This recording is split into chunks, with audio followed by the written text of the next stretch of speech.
नमस्ते दर्शकों, मैं सुनीता पाहुजा भारतीय उच्चायोग मॉरिशस में द्वितीय सचिव हिंदी एवं संस्कृति के पद पर कार्यरत हूं और आज प्रस्तुत हूं आपके समक्ष दो ऐसे मेहमानों को लेकर जो स्वास्थ्य के बारे में बात करेंगे।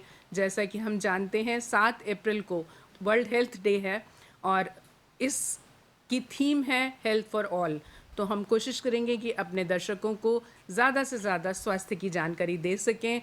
और हमारे साथ जो आज मेहमान हैं आपको बताना चाहूँगी, मॉरिशस में जो JSS एकेडमी है उसमें स्कूल ऑफ फार्मेसी के डीन हैं हमारे साथ डॉक्टर आशीष वाधवानी जी। आपका बहुत बहुत स्वागत है स्टूडियो में। बहुत बहुत धन्यवाद। और हमारी दूसरी मेहमान हैं डॉक्टर ख्याति मुदगिल जी। आपका बहुत बहुत स्वागत। दर्शकों को बताते चलें कि आप भी JSS एकेडमी के स्कूल फार्मेसी में हैं। आप वहाँ पर असिस्टेंट प्रोफेसर के पद पर कार्यरत हैं। आपका बहुत बहुत स्वागत है स्टूडियो में। धन्यवाद। नमस्कार। नमस्कार। हम अपने दर्शकों को बताते चलें कि भारत में मैसूर कर्नाटक में है JSS महाविद्यापीठ और इसकी शुरुआत कब और कैसे हुई हमें बताएंगी डॉक्टर ख्याति जी। हमारे दर्शकों के साथ साझा करें जी। JSS का पूरा नाम है जगत गुरु श्री शिवरात्रेश्वरा। 1928 में जब छात्र लोग मैसूर कर्नाटका में पढ़ने आते थे तो उनके पास कोई भी जगह नहीं थी रहने के लिए। तो उसी उद्देश्य से जो स्वामी जी थे, जो गुरु थे जगत गुरु शिवरात्रेश्वरा, उन्होंने छात्रावास की स्थापना की 1928 में। उसके बाद इसी कार्य को आगे बढ़ाते हुए 1954 में उन्होंने एक मुद्दा उठाया, शिक्षा सबके लिए, जिसे बोलते हैं एजुकेशन फॉर ऑल। तो उसी को ध्यान में रखते हुए उन्होंने अलग अलग संस्थाएं स्थापित की, बाल गृह से लेके जिसमें छोटे छोटे बच्चे पढ़ाई करते थे, शिशु क्रेच से लेके, स्कूल से लेके, कॉलेजेस से लेके, आज अगर बात करें तो JSS के पास 350 से ज़्यादा इंस्टीट्यूट हैं जो कि भारत में नहीं विदेश में भी अपना झंडा गाड़े हुए हैं, जैसे कि दुबई, मॉरिशस और अमेरिका में हैं। बिल्कुल जी। तो जो मॉरिशस में इसकी स्थापना है, मैं समझती हूँ कि कुछ वर्ष पहले माननीय प्रधानमंत्री, पूर्व प्रधानमंत्री श्री अटल बिहारी वाजपेयी जी यहाँ आए थे और जब मॉरिशस सरकार से उनकी बात हुई कि यहाँ इस तरह का कोई इंस्टीट्यूट होना चाहिए एकेडमिक, तो तब उन्होंने जाकर शायद भारत में इस JSS एकेडमी के जो अथॉरिटीज़ होंगे उनसे बात की और वर्ष 2008 में, अगर मैं सही कह रही हूँ, इसकी स्थापना मॉरिशस में हुई।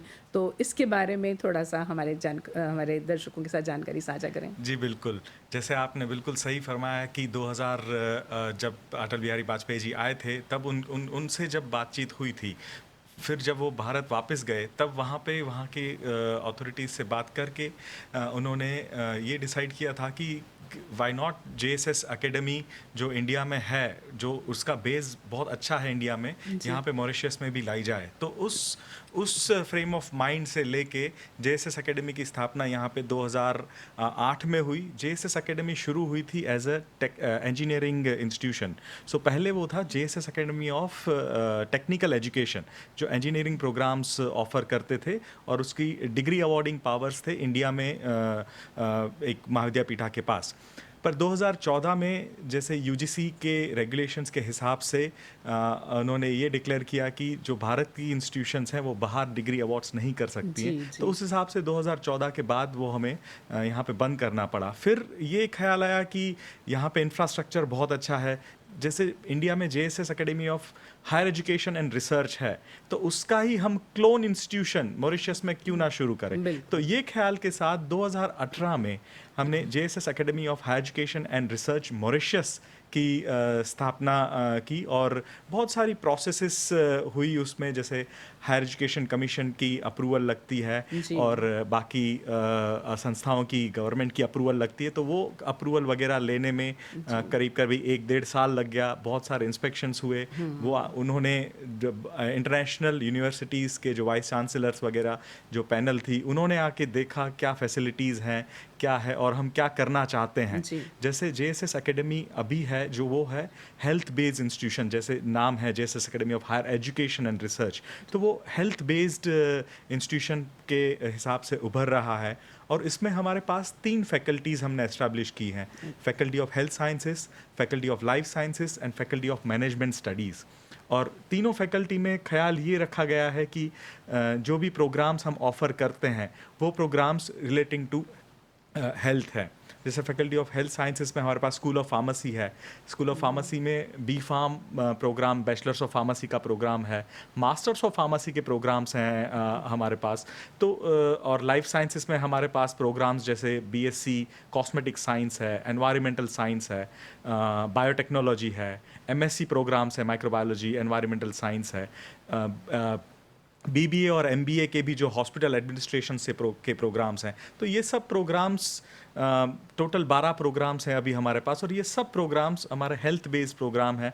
और टोटल विजन जो हमारा जेएसएस का देखा जाए तो वो गवर्नमेंट ऑफ मॉरिशस के अलाइन विजन है। जी, जी। उनके साथ कदम से कदम मिला के हम जो भी काम कर रहे हैं। और जेएसएस ऐसा अभी हाल फिलहाल ऐसा एकमात्र इंस्टीट्यूशन, प्राइवेट इंस्टीट्यूशन है जो स्कूल ऑफ फार्मेसी में B pharm and M pharm programs Mauritius में ऑफर करता है। बहुत सुंदर, बहुत ही नोबल उद्देश्य से मैं समझती हूँ इसकी स्थापना की गई।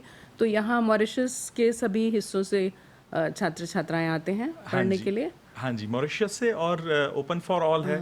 तो बाहर से भी, अफ्रीकन रीजन से, इंडिया से और बाकी देशों से भी छात्र छात्राएं आते हैं। और डॉक्टर ख्याति जी से जानना चाहेंगे कि कुछ और प्रकाश डालें इनके जो किस मोटो से इसकी स्थापना की गई, क्या उद्देश्य था और किस तरह आप उसमें अपना कंट्रीब्यूशन दे पा रही हैं, क्योंकि मैं समझती हूँ आप भी चुनौतियों को बहुत पसंद करती हैं। मैंने जितना आपको देखा है, आपसे मिली हूँ, तो ऐसे पता लगता है कि आप हमेशा कुछ नया करना चाहती हैं।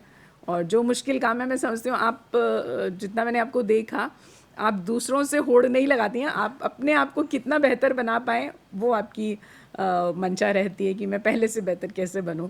तो किन किन चुनौतियों का सामना करना पड़ता है और किस तरह के काम आपको देखने पड़ते हैं? जी जी, सुनीता जी, जैसे आशीष जी ने बताया कि हमारे कॉलेज में विभिन्न विभिन्न प्रकार के कोर्सेज़ हैं, 12 डिफरेंट प्रकार के कोर्सेज़ चल रहे हैं हमारे कॉलेज में। उसी में एक प्रोग्राम है बी फार्म, जिसमें हम अपने स्टूडेंट्स को थ्योरी के साथ साथ प्रैक्टिकल नॉलेज पे ज़्यादा हम फोकस करते हैं स्टूडेंट्स को। उनमें जैसे हमारे कोर्सेज़ हैं, उनमें स्टूडेंट्स फॉर्मुलेशंस भी करते हैं, ड्रग फॉर्मुलेशंस। वो लोग कॉलेज में लैब्स में क्रीम्स बनाते हैं, लिपस्टिक्स तक बनाते हैं, मेडिसिन्स बनाते हैं। हमारे पास सब स्टेट ऑफ आर्ट लेबोरेटरीज़ हैं जिसकी वो लोग पूरी तरह से यूटिलाइजेशन करते हैं। हम उनको सिखाते हैं, जिसकी वजह से वो लोग काफ़ी लीडरशिप क्वालिटीज़ भी अपने अंदर इनकलकेट करते हैं। साथ में प्रैक्टिकल नॉलेज को समझते हैं अच्छे से। इसी को लाइन में आगे लेते हुए हम लोग हेल्थ कैंप्स भी ऑर्गेनाइज करते हैं। काफ़ी ज़्यादा एक्स्ट्रा करिकुलर एक्टिविटीज़ भी करते हैं जो कि हेल्थ रिलेटेड हैं। जैसे हम लोगों ने ब्लड डोनेशन कैंप किया, 3 टाइम्स हम लोगों ने हेल्थ कैंप ऑर्गेनाइज किया मॉल्स में। जनरल पब्लिक आई, हमने उसमें काफ़ी तरह के हमने टेस्ट रखे जिससे लोगों को लाभ मिला और उन्होंने हमें अपना फीडबैक दिया। तो इसी उद्देश्य को चलते हुए हम अभी 8 अप्रैल को भी एक हेल्थ कैंप लगा रहे हैं त्रियानॉन मॉल में। ये त्रियानों मॉल में लगाया जाएगा 8 अप्रैल को। इसका समय क्या होगा बताइए हमारे दर्शकों को, और इसमें कौन आ सकता है? क्या ये ओपन है सबके लिए, कुछ शुल्क लिया जाएगा या निःशुल्क है? थोड़ी सी जानकारी और दें। जी, ये बिल्कुल निःशुल्क है, किसी से कोई भी पैसा नहीं लिया जाएगा। सवेरे 10 बजे से लेके दोपहर 2 बजे तक रहेगा वहाँ पे। हम सब लोग वहीं पे उपस्थित रहेंगे। हमारे छात्र लोग अपनी सर्विसेज देंगे इस कैंप के अंदर और हम लोग भी अपनी सर्विसेज प्रदान करेंगे सबको। ये ओपन फॉर ऑल है, कोई भी आ सकता है। उसमें डिफरेंट टेस्ट, जैसे कि आई चेकअप होगा। जिनको लगता है कि उनकी आईज़ में कुछ प्रॉब्लम है या फिर कोई इचिंग रेडनेस है तो वो वहाँ पे आ सकते हैं, डॉक्टर से मिल सकते हैं और टेस्टिंग करवा सकते हैं इनिशियल स्टेज पे। ईयर चेकअप होगा जो कि ऑटोस्कोप के द्वारा किया जाएगा। कोई भी हेयरिंग प्रॉब्लम तो नहीं है किसी को, कोई इचिंग या कोई सेंसेशन, वो सब देखी जाएगी। साथ में ब्रेस्ट कैंसर स्क्रीनिंग किया जाएगा। ब्रेस्ट कैंसर स्क्रीनिंग बहुत ज़रूरी है। अर्ली डिटेक्शन अगर हो जाए तो मैं समझती हूँ कि इससे बढ़िया बात कोई नहीं है। इलाज ज़्यादा जल्दी शुरू हो जाता है और फिर संभावनाएं जो हैं वो किसी के स्वस्थ होने की और उस बीमारी को दूर करने की बढ़ जाती हैं। जितना जल्दी हम उसे टेकअप कर लें उतना आसान हो जाता है काम। बिल्कुल बिल्कुल। फुल ब्लड काउंट किया जाएगा, आपकी खून की जांच की जाएगी पूरी तरह से, और साथ ही साथ हम लोग ब्लड शुगर टेस्टिंग करेंगे, हाइपरटेंशन की, किसी को कोई ज़्यादा उनका ब्लड प्रेशर हाई तो नहीं है या कम तो नहीं है, और साथ ही साथ पेशेंट गाइडेंस भी प्रोवाइड की जाएगी, वहाँ पे डॉक्टर रहेंगे। और सबसे ज़रूरी बात है कि ओरल चेकअप, डेंटल चेकअप भी होगा, हमारे साथ डेंटिस्ट भी मौजूद रहेंगे जो कि डेंटल चेकअप करेंगे, सब निःशुल्क रूप से रहेगा। बहुत बढ़िया। तो पूरी टीम आपके डॉक्टर्स की, जी। लगभग जी। कितने डॉक्टर होंगे इसमें? इसमें हमारे साथ 2 डॉक्टर्स होंगे, साथ में हमारे छात्र जो पूरी तरह से ट्रेंड है, वो सब अपनी सर्विसेज प्रदान करेंगे वहाँ पे। बहुत बहुत सुंदर, ये आप मतलब बहुत ही नोबल कार्य है ये। और हम अपने दर्शकों को बताते चलें कि आपको किसी भी तरह का लगे कि आपकी आइज़ में कोई प्रॉब्लम है, आँखों में कोई दिक्कत है, कानों में कोई दिक्कत है, या आप सामान्यतः यूं ही टेस्ट कराना चाहते हैं। कई बार होता है कि हम रूल आउट करने के लिए भी टेस्ट कर लेते हैं, उससे एक निश्चितता बनी रहती है कि हाँ हम बिल्कुल स्वस्थ हैं, हमें कोई बीमारी नहीं है। तो हम तो चाहेंगे कि सारा विश्व स्वस्थ हो, क्योंकि यही हमारी इस बार की थीम भी है वर्ल्ड हेल्थ डे की, कि हेल्थ फॉर ऑल। तो मैं समझती हूँ सभी का स्वस्थ रहना बहुत ज़रूरी है, और यही भारतीय संस्कृति जो है उसका मूल सिद्धांत भी यही है, वसुधैव कुटुंबकम और सर्वे भवन्तु सुखिना। तो हम सबको अपना माने, फिर कोई फ़र्क नहीं पड़ता कि हम मॉरिशस में हैं, अमेरिका में हैं, दुबई में हैं या भारत में, लेकिन हम चाहते हैं कि सारा विश्व स्वस्थ रहे। अभी जो G20 के कार्यक्रम भी चल रहे हैं भारत में, उसमें भी यही है कि वन अर्थ वन फैमिली, और ये सबको एक माने और सबको साथ लेकर चलें, सबका ध्यान रखें। तो ये जो आप निःशुल्क कैंप आपकी एकेडमी लगा रही है, मैं इसके लिए आपको बधाई देती हूँ, और एक बार फिर से अपने दर्शकों को आह्वान करती हूँ कि आप ज़रूर जाएं। शनिवार का दिन है, 8 अप्रैल, आपको याद दिला दें। और सुबह कितने 10 बजे से? 10 बजे से 2 बजे तक का समय है। तो आराम से, आपका कोई ऑफिस, कुछ स्कूल, कोई आपका कार्यस्थल जाने का दिन नहीं है तो घर पर हैं, अपने स्वास्थ्य के लिए आप जाएं और मिलें एक बार फिर से डॉक्टर ख्याति जी से और डॉक्टर आशीष जी से।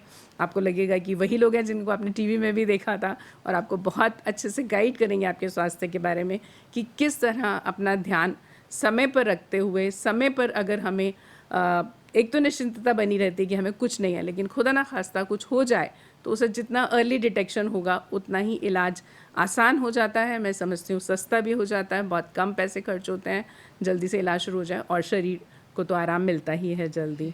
तो बहुत ही बधाई आपको इस कैंप के लिए, और हम शुभकामनाएं भी देते हैं कि आप ज़्यादा से ज़्यादा सफल हों इस काम में। क्योंकि हमारा पूरा फोकस, जैसे जैसे हमारा मोटो यही है जी, एजुकेशन फॉर ऑल।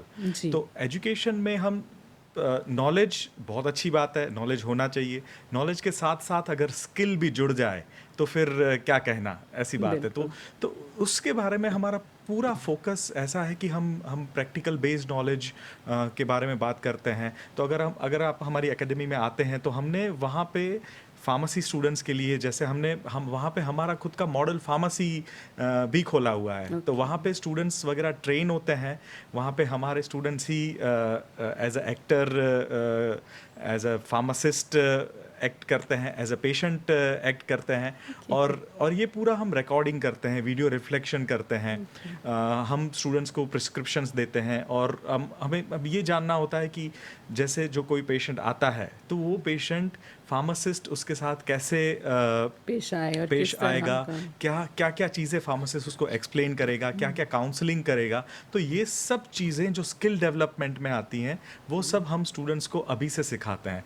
एक ऐसा विज़न है हमारा कि जैसे कोई बच्चा यहाँ से हमारा कोर्स करके बाहर जाता है और फील्ड में जाता है, क्योंकि फील्ड तो बिल्कुल ओपन है और बहुत सारी चीज़ें वहाँ सीखने को मिलती हैं। जी, वो कहते हैं ना कि ज़िंदगी पहले इम्तिहान लेती है फिर सिखाती है। हाँ जी, बिल्कुल। अकेडमी भले ही आप सिखाकर फिर इम्तिहान लेते हैं, लेकिन जब फील्ड में बच्चे जाते हैं तो जिस तरह की परिस्थितियों का उनको सामना करना पड़ता है, और वो परिस्थितियाँ हमेशा ऐसे कुछ कंप्यूटराइज नहीं है ना, कि एकदम सेम चीज़ हर किसी के सामने आएगी। कभी कैसी परिस्थिति आती है, कभी, क्योंकि जो पेशेंट्स भी आ रहे हैं वो भी अलग अलग तरह के लोग होते हैं, कोई स्त्री है, कोई पुरुष है, कोई बच्चा है, कोई बुजुर्ग है, तो वो बहुत ज़्यादा बताना चाहते हैं, अपने बारे में। तो मैं समझती हूँ कि इन सब की प्रैक्टिस जो है वो जी। स्टूडेंट्स को इन डेमोज या ड्रिल्स आप कहें, जी। इसके ज़रिए जब हो जाती है तो शायद जब वो स्थिति सामने उस तरह से की या उससे मिलती जुलती कोई स्थिति आती है तो जी। वो उसका सामना आसानी से कर लेते बिल्कुल, हैं। बिल्कुल। और दूसरी चीज़ जैसे सबका साथ सबका विकास है, तो जो विकास है वो अकेले नहीं होता है। जी, जी। तो इसके लिए भी हम देखते रहते हैं कि हमारे साथ कितने लोग जुड़ते हैं, कितने कोलैबोरेशंस होते हैं। तो इस माध्यम से भी बहुत सारे काम होते रहते हैं। जैसे हमारे यहाँ पे मॉरिशस में बहुत सारी फार्मेसीज़ ऐसी हैं जिनके साथ हमारा कोलैबोरेशन है। जी। बहुत सारी प्राइवेट इंस्टीट्यूशंस हैं, हॉस्पिटल्स हैं, क्लिनिक्स हैं, गवर्नमेंट इंस्टीट्यूशंस हैं, उनके साथ हमारा कोलैबोरेशन है। तो जो भी हमारे छात्र हैं वो वहाँ पे जाते हैं, वहाँ पे वो ट्रेनिंग लेते हैं, इंटर्नशिप करते हैं, प्लेसमेंट वहाँ पे उनकी होती है। तो उस माध्यम से भी वो सीखते हैं। और ये पूरा, जैसे आपने बताया कि ये पूरा चीज़ जो होलिस्टिक डेवलपमेंट जी। जो बच्चों का हम कहते हैं, तो वो करके जब वो छात्र एजुकेशन लेके बाहर जाता है, जैसे फील्ड में जाता है, तो एक आसानी सी हो जाती है बच्चों को कि जाके उनको पता होता है कि उनको क्या करना है, कहाँ जाना है, कैसे करना है। तो ये एक फोकस के साथ भी हम काम करते हैं। बिल्कुल, बिल्कुल। जैसा मैंने कहा कि ज़िंदगी हमेशा वही परिस्थितियाँ हमारे सामने नहीं रखती है। जब हम कदम रखते हैं कहीं भी बाहर दुनिया में, तो हर बार हमारे सामने एक अलग परिस्थिति, अलग व्यक्ति आता है। लेकिन जी। हमारी जो सफलता है, मैं सोचती हूँ उसमें हमारा आत्मविश्वास, कॉन्फिडेंस बहुत ज़्यादा काम करता है। बिल्कुल, क्योंकि बिल्कुल। जब एक बच्चा बहुत तैयारी के साथ बाहर निकल रहा है, तो अब वो कोई भी सिचुएशन उसके सामने आएगी, लेकिन वो कॉन्फिडेंट है कि मैं कर लूँगा। जी। तो बड़ी से बड़ी स्थिति का भी सामना कर लेता है। बिल्कुल। और जब हम तैयार नहीं होते हैं और कोई छोटी सी भी कोई ऐसी कंडीशन हमारे सामने आ जाती है, तो बहुत छोटी होती है तो भी हम घबरा जाते हैं कि हम तो तैयार नहीं हैं। जी। तो हो सकता है हम उसका सामना कर पाते, लेकिन जहाँ हमारा आत्मविश्वास डोलता है वहाँ थोड़ा सा गड़बड़ी हो बिल्कुल, जाती है। तो मैं बिल्कुल। समझती हूँ कि आप भी जो बच्चों में ये कॉन्फिडेंस की बूस्ट करते हैं, उसका भी अपने आप में बहुत बड़ा महत्व है। जी। इसमें और जैसे हमारे प्रोग्राम्स हैं, जैसे मैं बी फार्म प्रोग्राम की बात जी। कर रहा हूँ, तो बी फार्म प्रोग्राम के लिए हमें जो अप्रूवल लगती है, यहाँ पे हाई एजुकेशन कमीशन से अप्रूवल है, फार्मेसी काउंसिल ऑफ मॉरिशस का साथ है हमारा, तो उनकी जो अप्रूवल्स लगती हैं। उसके अलावा भी जैसे क्वालिटी एजुकेशन की बात की जाए, मॉरिशस अपने आप को नॉलेज हब के लिए भी देखता है। मॉरिशस के लास्ट कुछ गवर्नमेंट के स्टेटमेंट्स के हिसाब से Mauritius looks for the pharmaceutical hub also. तो हम मानते हैं कि भाई जो मैन पावर जो प्रोवाइड होगा, तो वो मैन पावर जेएसएस का बहुत बड़ा हाथ रहेगा उस मैन पावर को प्रोवाइड करने में, गवर्नमेंट को नॉलेज हब बनाने के लिए और फार्मास्यूटिकल हब बनाने के लिए। तो क्वालिटी बेंचमार्किंग जो हम भी बहुत सतर्क रहते हैं कि भाई हमारा जो एजुकेशन सिस्टम है, जो प्रोग्राम्स हम ऑफर करते हैं, वो प्रोग्राम्स हम क्वालिटी बेंचमार्क करें।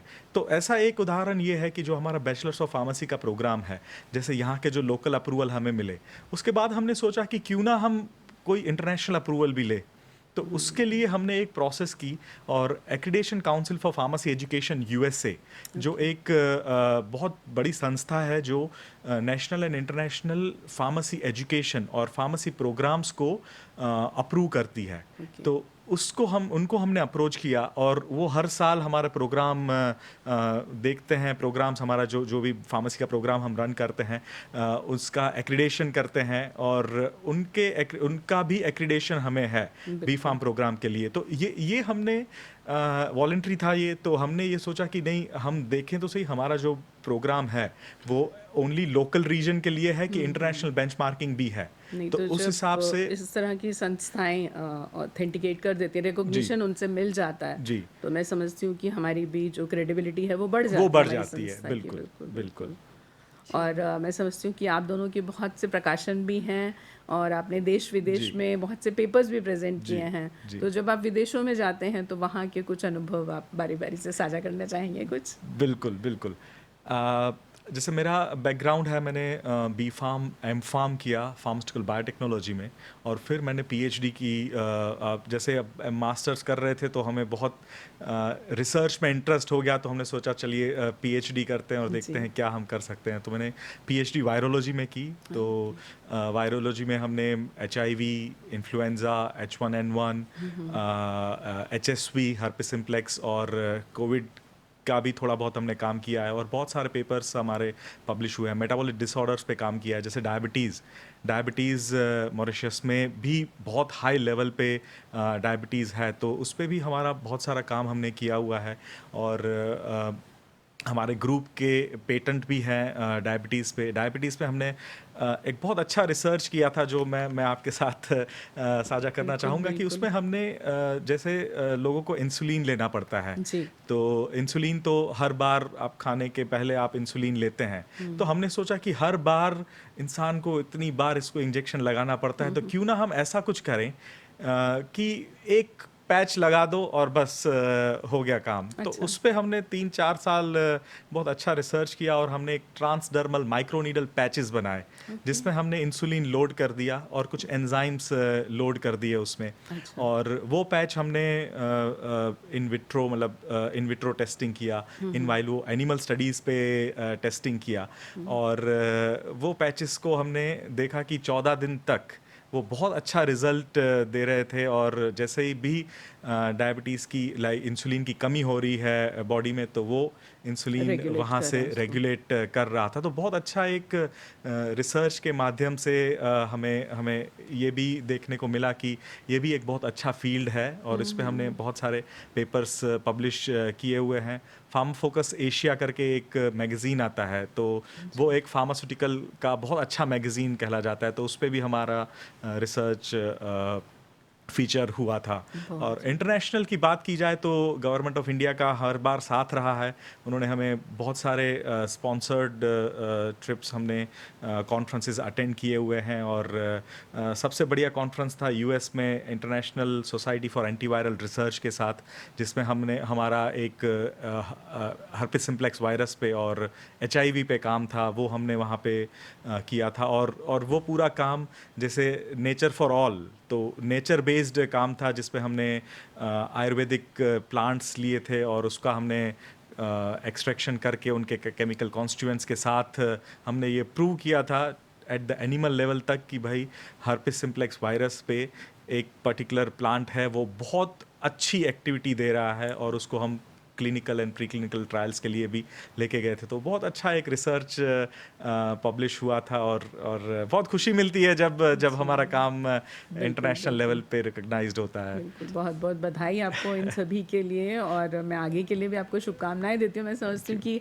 अपने फील्ड में जो आपका एडमिनिस्ट्रेशन और रिसर्च में तो आपको महारत हासिल है, तो हम चाहेंगे कि आप और भी तरक्की करें इस क्षेत्र में, और हम आपको और ऊंचे पद पर देखें, और अच्छी कुछ नई चीज़ें आपसे हमें मिले, कुछ नए आविष्कार हों। तो आपको बहुत सारी शुभकामनाएं।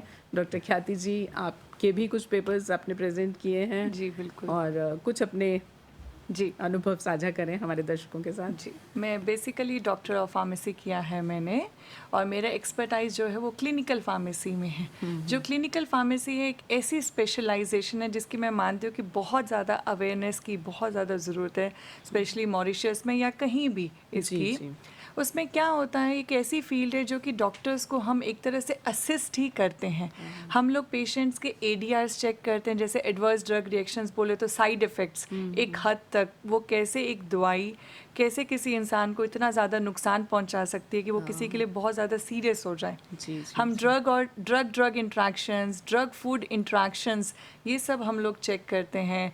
प्रिस्क्रिप्शन से जुड़ी कोई भी तमाम परेशानियां हो, वो सब हम देखते हैं। तो बहुत सुंदर जी। आपका काम है। मतलब दवा हम खाते हैं स्वस्थ रहने के लिए, लेकिन ये भी ध्यान देना ज़रूरी है कि वो किस हद तक फ़ायदा करेगी और कहाँ उसका नुकसान शुरू हो जाता है। जी।